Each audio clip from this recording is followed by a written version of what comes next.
प्रभु यीशु मसीह के पवित्र नाम पर प्रेम भरा नमस्कार।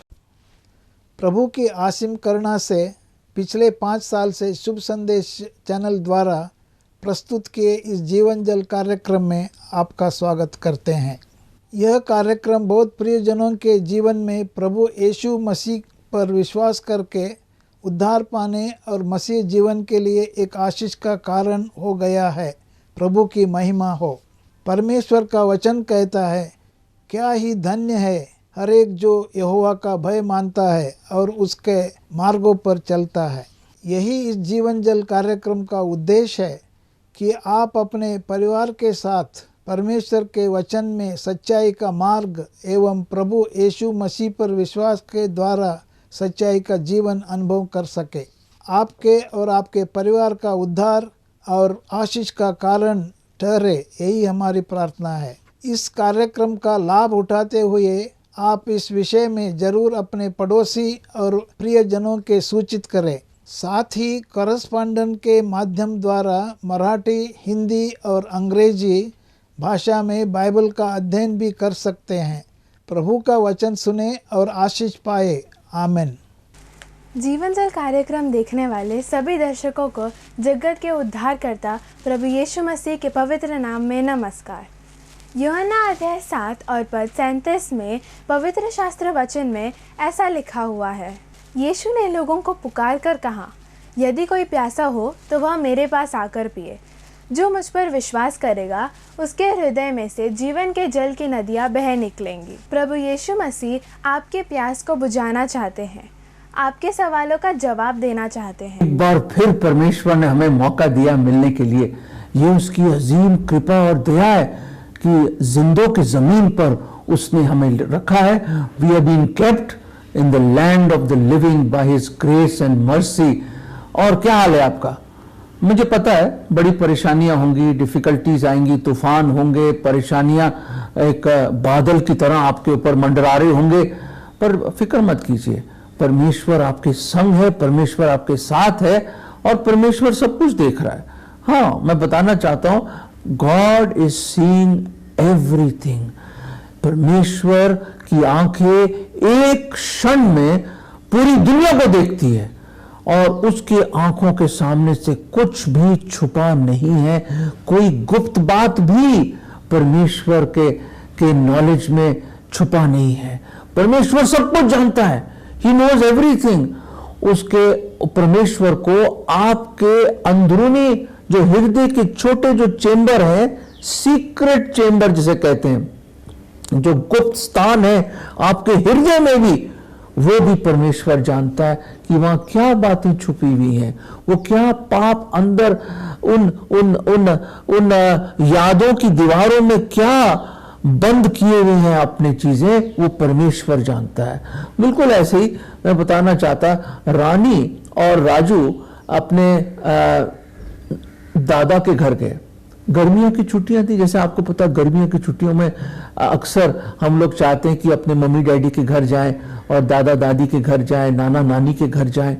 तो ये लोग भी चले गए। गांव में थे वो और बड़ा भारी घर था उनका, बड़ा अच्छा फार्म था और उस फार्म में उन्होंने खूब अच्छी मुर्गियां रखी थी, उन्होंने गाय बैल रखे हुए थे और भैंस का दूध आता था और उसकी फिर असली घी निकालते थे वो, और बड़ा अच्छा फ्रेश दूध पनीर निकालते थे वो। और वहां पे आगे जाके देखते हैं तो वहां खेत भी है, बड़े अच्छे अच्छे खेत, बड़े अच्छे अच्छे फूल लगाए हुए हैं, ट्यूलिप्स लगाए हुए उन्होंने, वहां पे गुलाब लगाए हुए हैं। तो बच्चों को बड़ा मजा आता था, खूब खेलते थे।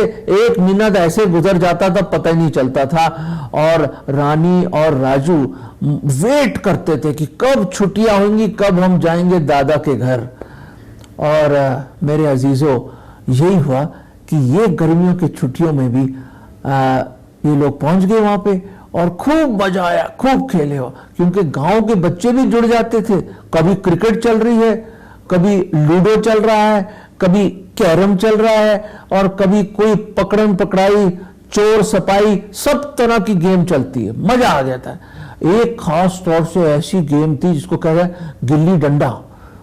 भूल गए आप?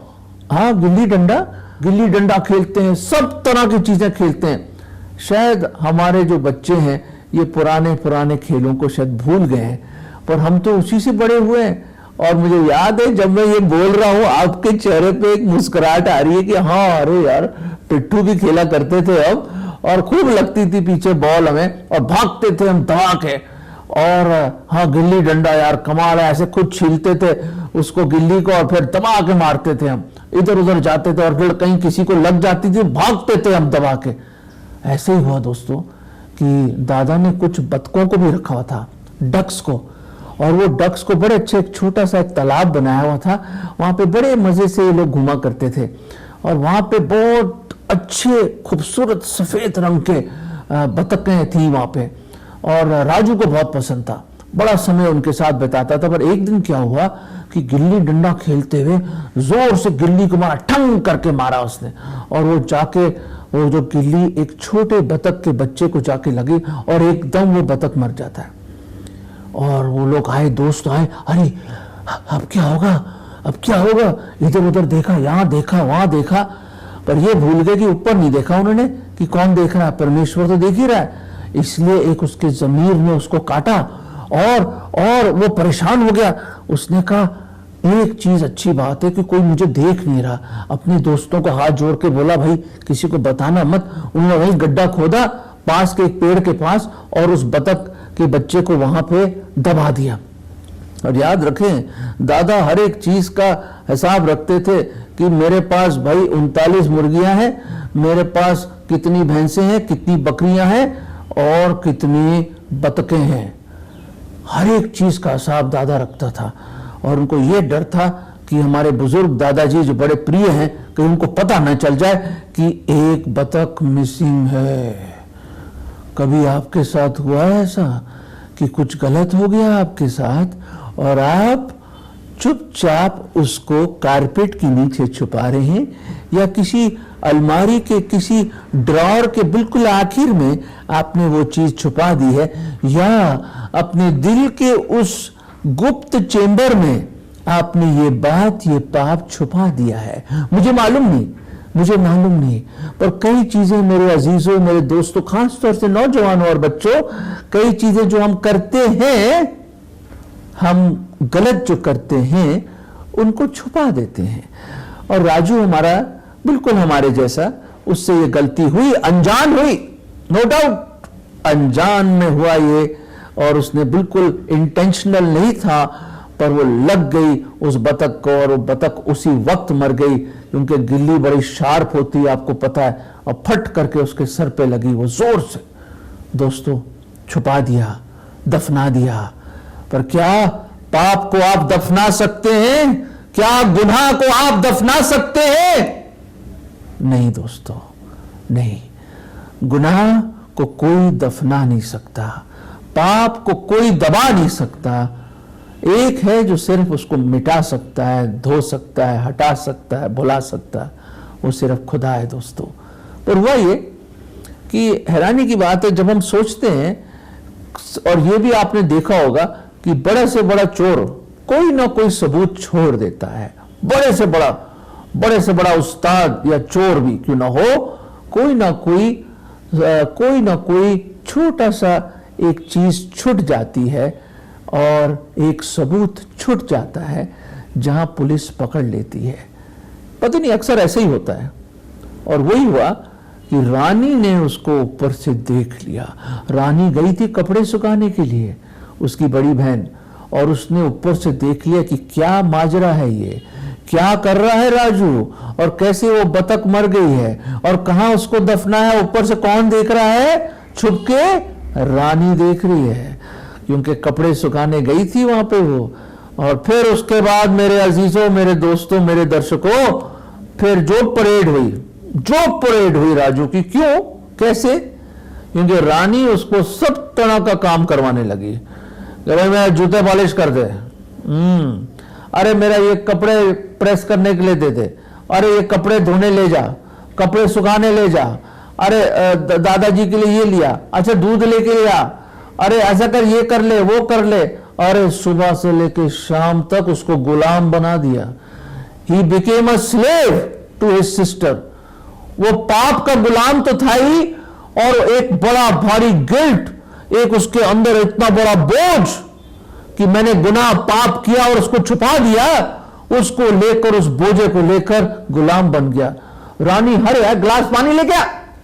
राजू जब वो गुस्सा करे, मैं नहीं लाऊंगा, नहीं लाएगा, बटक पटक पटक पटक पटक, अच्छा ले आता हूं, ले आता हूं। हर एक चीज में एक इशारा करती थी उसके पाप की तरफ, उसके गुनाह की तरफ। और बेचारा राजू सब कुछ कर रहा है, झाड़ू लगा रहा है, पोछा लगा रहा है, जो बोल रहे हैं बेचारा कर रहा है, मुर्गियों को चारा लगा रहा है, दाना दे के आ रहा है, सब तरह का दूध की बाल्टी उठा के ला रहा है, सब तरह का भैंस को साफ कर रहा है, और वरेंडे में सफाई कर रहा है। जहां देखो बेचारा लगा हुआ पूरी तरह, दादाजी की मदद कर रहा है, सबकी मदद कर रहा है, सब्जी काटने में मदद कर रहा है। ओ वो तो परेशान हो गया, मतलब वो मैं कह रहा हूं उसके 10-15 दिन ऐसे निकले कि वो सोच रहा मैं तो नौकर हो गया, नौकर। वो कहता मैं कब निकलूं इसमें से, और उसकी बहन को खूब मजा आ रहा है। एक शाम की बात है जब रानी ने उसको बोला, है राजू इधर आ। क्या बात है दीदी, क्या बात है, इधर आ तो सही, तू देख मेरे पैर बहुत दुख रहे हैं, मेरे पैर दबा दे। राजू ने बोला नहीं मैं नहीं दबाऊंगा। राजू पैर दबा दे। नहीं दबाऊंगा। अच्छा नहीं दबाएगा, बता दो, दादा को बता दो। क्या क्या बताएगी तू, क्या बताएगी? वो कहता वही quack quack quack quack quack quack quack quack quack. Raju ने कहा अच्छा मैं आ रहा हूं, मैं आ रहा हूं। उसके पैर दबाने लगा। पर उस दिन रात को उसने निर्णय कर लिया, उसने कहा अब बर्दाश्त नहीं होगा मुझसे, बहुत हो गया, बहुत गुलामी कर ली, बहुत गुलामी कर ली, मैं नौकर बन गया हूं। तो क्या करता है वो, तो चुपचाप जब रानी सो जाती है तो चुपचाप नीचे उतरता है, देखता है कि दादाजी बाइबल पढ़ रहे हैं अकेले, एक लैंप जल रहा है, और वह नीचे आता है और चुपचाप दादाजी के पीछे जाता है और कहता है दादाजी मैं आपको कुछ बताना चाहता हूं। तो दादाजी यूं मुड़ते हैं उसकी तरफ, और दादाजी ने अपना चश्मा यूं रखा हुआ होता है, और चश्मा उतारते हैं और उसको कहते हैं क्यों राजू, क्या हुआ, बड़ा परेशान है, इतनी रात हो गई तू सोया नहीं है? तो उसने कहा दादाजी, उसके आंखों से मोटे मोटे आंसू बहने लग गए, और उसने कहा दादाजी मुझे माफ कर दीजिए, मैंने एक बतख आपकी मार दी गिल्ली डंडा खेलते हुए। तो दादा ने कहा, दादा के चेहरे पे गुस्सा नहीं, एक बड़ी खूबसूरत बहुत प्यारी मुस्कुराहट आती है, और ऐसे मुस्कुराते हुए उसके आंसू पोंछते हैं वो, और कहते हैं राजू, ए राजू तुझे पता है जब ये हादसा हुआ मैं भी नीचे खिड़की पे देख रहा था, खिड़की से देख रहा था मैं, और मैंने सब कुछ देखा है, सब कुछ देखा, और मैं ये भी देख रहा हूं कि रानी कैसे तेरे से गुलामी करवा रही है, क्योंकि बाइबल में लिखा है हम पाप के गुलाम हैं, और शैतान हमें गुलामी कराता है। शैतान ये बताता है कि तू गुनहगार है, तू पापी है, तुम्हारे हर एक गुनाह को याद दिलवाता है वो। उसने कहा राजू को, दादा ने, हे राजू मैं उस दिन से, उस सुबह से, उस दिन से मैं इंतजार कर रहा हूं, मैं इंतजार कर रहा हूं कि तू कब आएगा मेरे पास, और कब तू अंगीकार करेगा, कन्फेस करेगा, और मैं कब तुझे गले लगाऊंगा, और मैं कब तुझे क्षमा करूंगा। ओ मेरे अजीजों, उस दिन राजू के चेहरे पे इतनी खुशी हुई, और दादाजी ने अपने आगोश में उसको ले लिया, गले लगा लिया और उसको चूमा। उसने कहा राजू मत डर, मत डर, मत गुलामी कर, तू पहले क्यों नहीं आया मेरे पास, मैंने तो सब कुछ देखा है, मुझे पता है कौन मरा है, मुझे पता है तूने कहां दफनाया है, मुझे पता है तू रानी तुझे सब काम करवा रही है, और तू कर रहा है, और तुझे सिर्फ मेरे पास आना था, सिर्फ अंगीकार करना था, और सिर्फ मुझसे क्षमा मांगनी थी। मैंने तो पहले उसी दिन तुझे क्षमा कर दिया, मैं जानता हूं तूने जान के ये नहीं किया, मुझे मालूम है राजू, मुझे मालूम है तू मुझसे बहुत प्यार करता है और मैं भी तुझे बहुत ज्यादा प्यार करता हूं। उस दादा ने उसको अपने आगोश में ले लिया और उसको खूब चूमा और बड़ा ही प्यार किया। उसने कहा मैं इंतजार कर रहा था। दोस्तों मेरे अजीजों, परमेश्वर इंतजार कर रहा है कि कब उसके पास आओगे, कब माफी मांगोगे, कब अंगीकार करोगे अपने गुनाहों का, कब तौबा करोगे। वो तो वेट कर रहा है। सलीब पर 2021 साल पहले आपके गुनाहों का हर एक बोझ, हर एक सजा, all the penalty of your sin he took on the cross upon himself। वो मारा गया, गाड़ा गया, तीसरे दिन जी उठा। वो जीवत परमेश्वर है और उस दादा की तरह वेट कर रहा है कि कब आप लौट के आओगे, कब उसके पास आओगे। बिल्कुल वैसी जैसे वो पिता, याद है वो भगोड़ा लड़का, प्रोडिगल सन, जब वो उसने अपने सोचा कि मैं पिता के पास जाऊंगा, क्षमा मांगूंगा, उसके पैरों में गिर जाऊंगा, बोलूंगा मैं खुदा के सामने, आपके सामने मैंने गुनाह किया, मुझे एक नौकर की तरह रख ले और मुझे अपना ले। जब उसने ये सोचा वो गया, लौट के गया। और बाइबल में क्या लिखा है, लूका का 15वां अध्याय हम सब जानते हैं, पर मैं प्लीज आपके सामने पढ़ना चाहता हूं। 20वां पद, लूक 15:20 में लिखा है, तब वो उठकर अपने पिता के पास चला। ओ यही तो मैं चाहता हूं, कन्फेस करो, तौबा करो, टर्निंग पॉइंट हो आपकी लाइफ में, मोड़ हो दैट टर्निंग पॉइंट कि आप सोचो कि कहां बैठे हैं आप, किस गंदगी में बैठे हो, किन पापों की दलदल में फंसे हो आप। उस छोटे लड़के ने, भिगोड़े लड़के ने याद किया, अपने पिता को याद किया। ओ जैसे राजू ने अपने दादा को याद किया कि मैं जाता हूं दादा के पास, बहुत हो गया। अरे दोस्तों बहुत हो गया। 80 साल, 30 साल, 40 साल, 50 साल, कब तक आप छुपाएंगे, कब तक दफनाएंगे और कब तक आप अपने इस गुनाहों के बोझ में दबते रहोगे। ये देखिए क्या करा उस छोटे बच्चे लड़के ने, भगोड़े लड़के ने।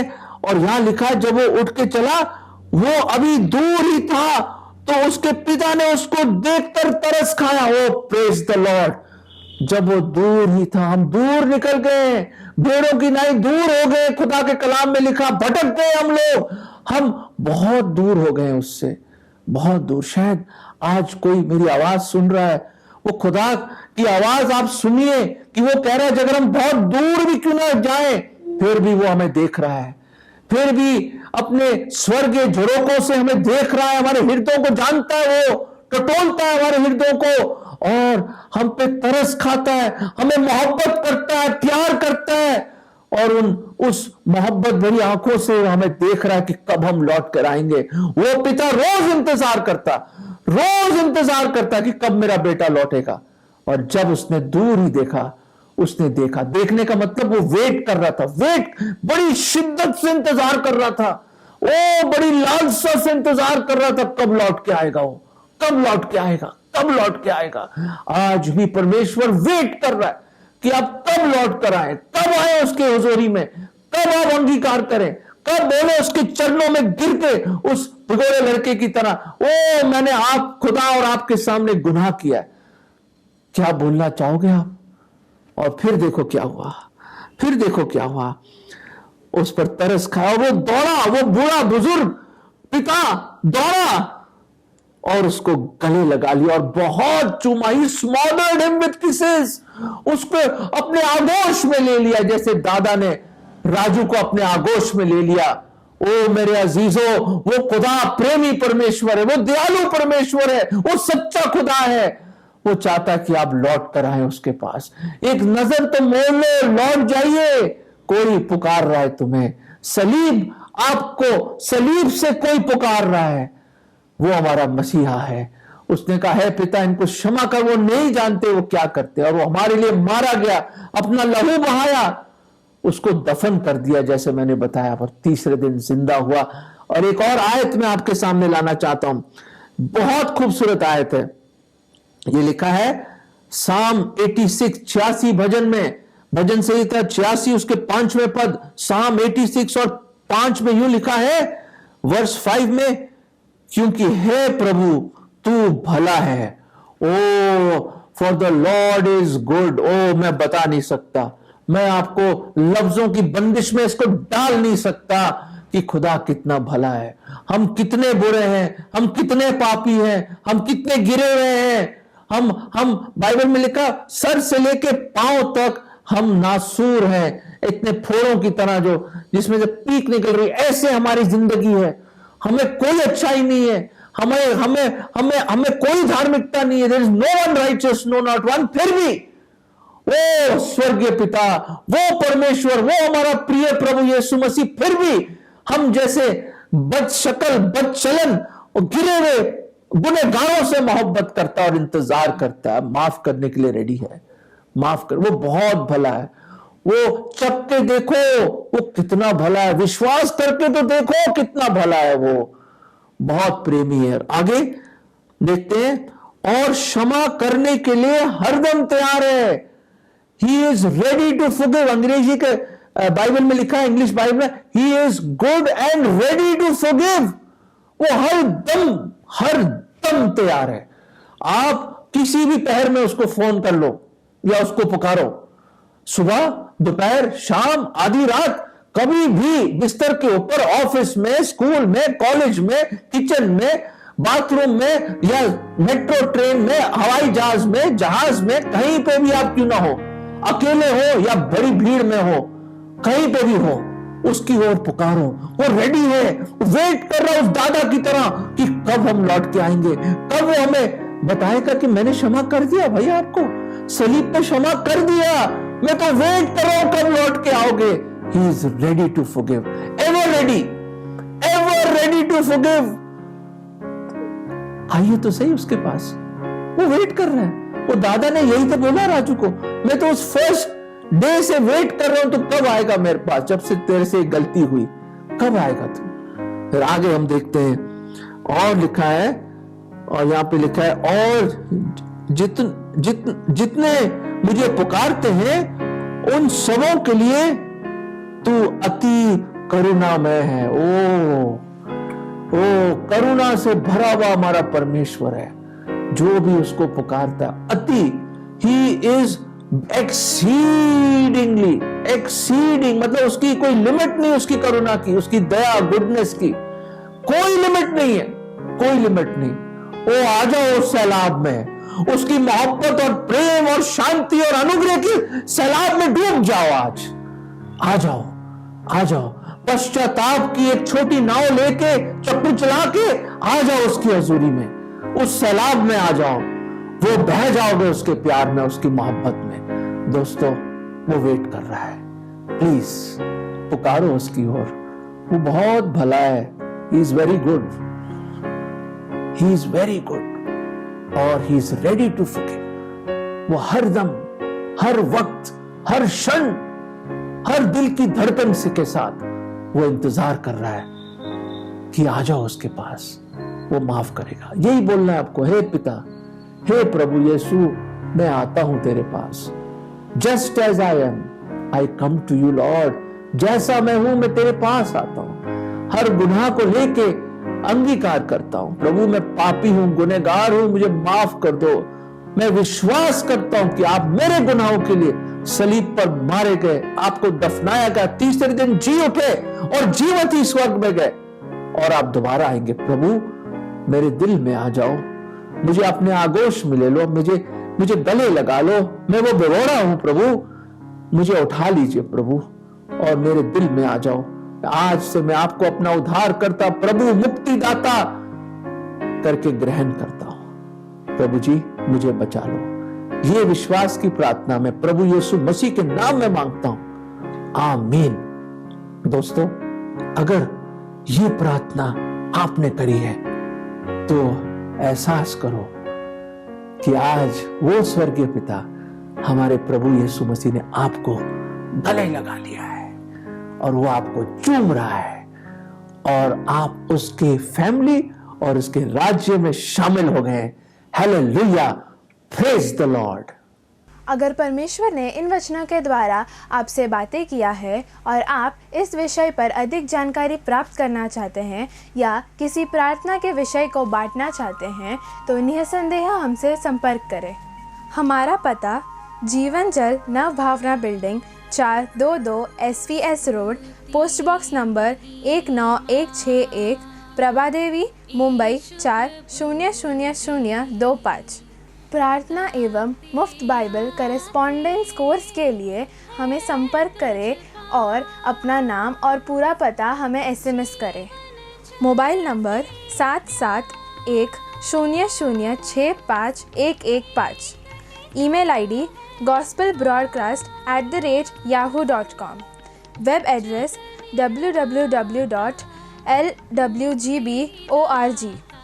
यूट्यूब एड्रेस जीवन जल TV @YouTube।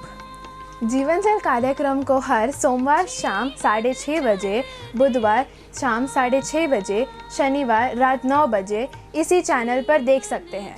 धन्यवाद।